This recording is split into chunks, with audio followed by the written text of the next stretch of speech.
भाग घेतो सांस्कृतिक कार्यक्रमात. आत्ता तर सम्राट मार्शलचा तो अध्यक्ष आहे आणि त्याच्याही मनात खूप कल्पना आहे. आणि आपलं बस्तान मांडल्यानंतर आपलं म्हणजे आपल्या कुटुंबियाचा आता तो सामाजिक आणि सांस्कृतिक कार्यात खूप भाग घेत आहे आणि खूप चांगली गोष्ट आहे. आता हे बस्तान मांडण्यासाठी त्यांनी खूप परिश्रम घेतलेले आहेत. स्ट्रगल जो असतो आपल्या लाईफचा तो त्यांनी घेतला आहे. ती जर्नी पण मी त्याची बघितलेली आहे आणि सोपी नाही ती. त्या BCom नंतर मग नोकरी करावीच लागली आणि नोकरीचा तो काळ स्ट्रगलचा काळ होता. आणि त्यानंतर मग LIC येऊन LIC सुद्धा स्ट्रगल करावंच लागतं, कारण प्रत्येक ठिकाणी स्पर्धा ही असतेच. आणि तिथे पण तो स्थिर स्थावर झाला आणि खूप चांगल्या प्रकारे स्थिर स्थावर झाला. आणि मग मंगेशच्या जीवनात विधाती आली आणि विधातीने ती घडी अगदी व्यवस्थित बसवली असं म्हणायला हरकत नाही. कारण विधाती ही खूप स्ट्रिक्ट आहे आणि डिसिप्लिन आहे. टाळ्या मारू कारण मी तिला बघतोय आणि तिने मग मंगेशला अजून जाग्यावर हो हो. आणि आता तर मंगेश म्हणजे मी तो शब्द वापरला, स्थिर स्थावर. तो झाला आपल्या व्यवसायात. विधातीने त्याला हातभार लावला आणि आता मी मंगेशला बघतो सांस्कृतिक सामाजिक कार्यात तो हिरिरीने भाग घेतो.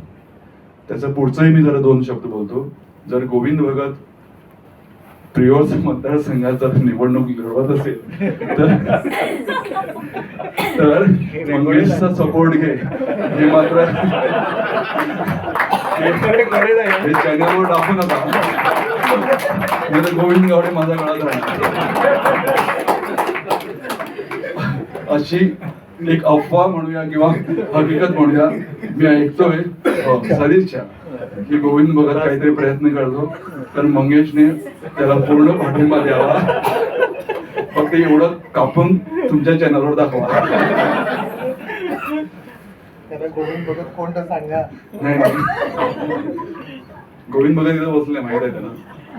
त्यानंतर मला अजून 2 शब्द बोलायचे आहेत. ते आमचे तुळशीदास मामा, जे कधीच वयस्क किंवा म्हातारे होणार नाही.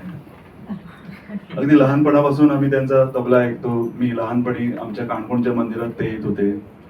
तेव्हापासून आतापर्यंतचा त्यांचा प्रवास खूप मोठा आहे आणि त्यांचं जे व्यक्तिमत्व तसंच आहे आणि अजूनही त्या जोमाने त्याच हिरिरीने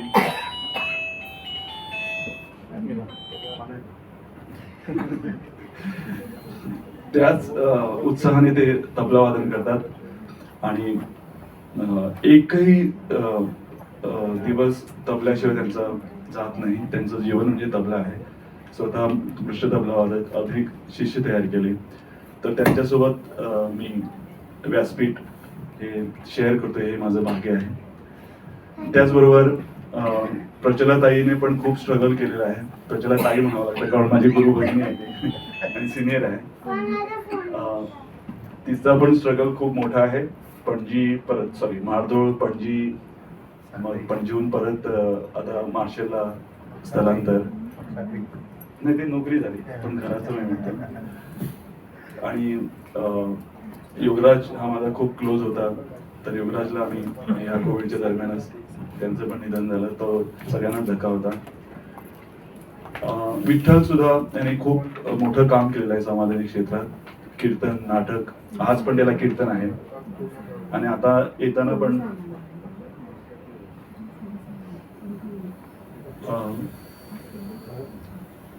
ते म्हणत होते की त्यांना जायचं आहे. वसीम खान मध्ये मी बोललेलो आहे. कॅलेंडर खूप छान झालंय आणि हे कॅलेंडर गोव्यातल्या, जसं मंगेशने म्हटलं, त्या सगळ्या कलाकाराकडे जायला पाहिजे. मी पण प्रयत्न करणार. आणि त्या निमित्ताने मंगेश, विधाती आणि सर्व कुटुंबियांना मी खूप खूप शुभेच्छा देतो. आणि त्यांचं हे कार्य सामाजिक सांस्कृतिक खूप पुढे जावं आणि त्यांच्या मनातल्या ज्या ज्या कल्पना आहेत त्या पूर्ण हो अशी सदिच्छा व्यक्त करून मी माझे 2 शब्द थांबवतो. तर आजच्या या कार्यक्रमामध्ये खरं म्हणजे 2025 हे या शतकाचं रौप्य महोत्सवी वर्ष आहे. आणि रौप्य महोत्सवी वर्षाची सुरुवात अशा संगीतमय सुरांनी व्हावी यासारखा आनंदाचा भाग दुसरा नसावा. आणि माझ्या मित्रानं तो अद्वितीय योग या कॅलेंडरच्या माध्यमातून या विश्वाला प्रदान केलेला आहे. कारण आमचं सगळं विश्व अशा एका वाटेवर मार्गक्रमण करत आहे की मला कधी कधी मी बोलताना सांगतो की आपल्या संस्कृतीचा विमा उतरावा लागेल की काय, अशी परिस्थिती आज समाजामध्ये निर्माण झालेली आहे.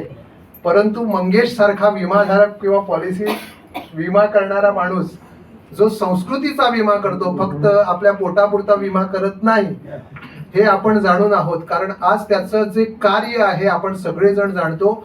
सम्राट क्लबच नव्हे, सम्राट क्लब हे एक माध्यम आहे, पण मंगेश हा हळव्या मनाचा माणूस आहे, ज्याला समाजाबद्दल कणव आहे, समाजातील चांगल्या गोष्टींची करता त्याचा ध्यास आहे. म्हणून त्या दृष्टिकोनातून स्वतःचं आयुष्य, जसं प्रवीणजीने सांगितलं की स्थिर स्थावर करणं, पण ते करताना शून्यातून विश्व निर्माण करणं म्हणजे काय, याचा एक दाखला या माशेल भूमीमध्ये मला अढळपणे दिसतो, तो म्हणजे Mangesh Gavkar. From the scratch it is very difficult to start life from scratch. कारण नानांचं आयुष्य मी जाणतो. नानांनी, त्यांच्या आई वडिलांनी जे आयुष्यभर परिश्रम केलेले आहेत ते माझ्या कुटुंबाला सुद्धा माहीत आहे. पण मंगेश सारखं व्यक्तिमत्व पारंपरिक पद्धतीनं मार्गक्रमण न करता अनवट रागातून आपलं आयुष्य कसं घडवायचं आणि तो अनवट राग सुंदररित्या विश्वात कसा मांडायचा, हे मंगेशनं आपल्या कर्तृत्वातून दाखवून दिलेलं आहे. म्हणून मंगेश, तुला आज मी सलाम करतो. आणि आज आपण पाहतो की त्याने जे कॅलेंडर निर्मिती केलेली आहे, आधीची कॅलेंडर मी अजून बघितलेली नाही, बघणार आहे नंतर जाऊन, पण ही कॅलेंडर निर्मिती वेगळी आहे.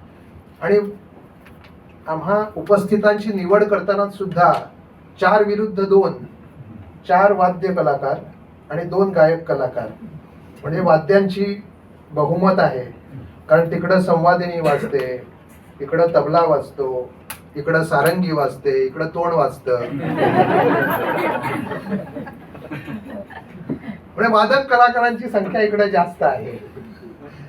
तर अशा या कार्यक्रमामध्ये आज वाद्य संगीत हे निखळ निसर्गाचा स्वर, असं म्हणतात घशाचा गळा तयार करावा लागतो. तो गायकच तयार करत असतो स्वतःच्या रियाजामधून. पण निसर्गाचं सगळ्यात प्युअर संगीत कुठून येत असेल तर ते वाद्यातून. अशोकजी रानडे यांचे शब्द आहेत. ते म्हणतात की वाद्यासारखा 100% सच्चा सूर कंठातून येण्यासाठी अजून मानवाला प्रयत्न करावे लागतील. ते करण्यासाठी ते कुठंतरी कमी पडतंय, म्हणून वाद्य आपलं काम करतंय. म्हणून वाद्याला नैसर्गिक ज्या गोष्टी मिळालेल्या आहेत त्या वाद्यातून, म्हणून तो परमेश्वराचा 100% सूर निर्माण होऊ शकतो. कधीतरी ताई, आमच्या गानन सरस्वती ताई, एक दिवस अशाच एक डिबेट करून गेल्या. ते म्हणाले कंठसंगीत हे सर्वश्रेष्ठ संगीत आहे, वाद्यसंगीत नव्हे. कारण कंठसंगीताबरोबर वाद्य वाजवणाऱ्यांना साथ करावी लागते. कंठसंगीत सर्वश्रेष्ठ आहे. परंतु बासरी वादक अरविंद गजेंद्र गडकर यांनी मिश्किलपणे त्यांचा मुद्दा खोडून टाकला. ते म्हणाले नाही, वाद्य संगीत हे सुद्धा कंठसंगीता इतकंच श्रेष्ठ संगीत आहे, त्याही पेक्षा थोडंसं सकस आहे.